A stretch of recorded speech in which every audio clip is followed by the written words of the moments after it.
Across many low-resource communities, local herbs are often the first care people can reach. But when symptoms are serious, a confident answer can delay life-saving care. This is Gemma HerbalCare, a safety-first herbal knowledge navigator built for the Gemma 4 Hackathon. The README explains the core idea. Gemma is not used as a doctor. It explains only after safety triage and retrieval. The system checks red flags first, then retrieves curated local herb records only when the case is safe enough. For urgent symptoms or serious disease claims, herbs are suppressed and the app guides the user toward clinical care. Here is the app overview.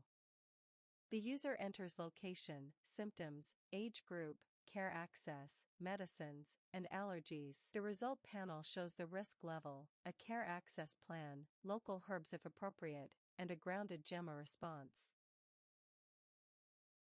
First demo case: a child has mild diarrhea after unsafe water, but is still drinking and has no visible blood or dehydration signs.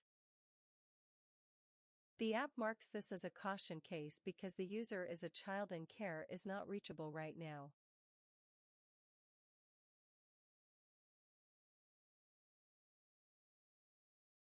Before herbs, the app highlights the life-saving step, oral rehydration solution, or ORS.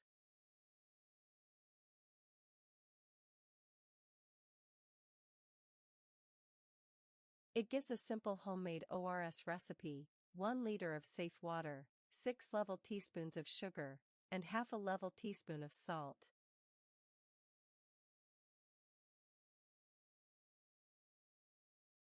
Only after that does it show support only local plants, with evidence level, contraindications, interactions, and safety warnings.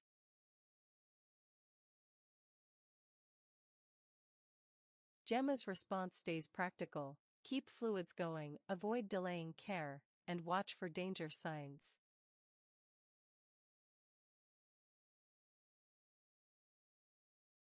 Second case: possible worms in a child. Care is reachable, so the app frames herbal knowledge as preparation for a health worker. It does not claim herbs deworm a child. It encourages proper diagnosis and treatment while showing safety boundaries. This is the pattern: local knowledge is respected, but proven care comes first. Final case: fever, chills, headache, and suspected malaria after mosquito bites. The app treats malaria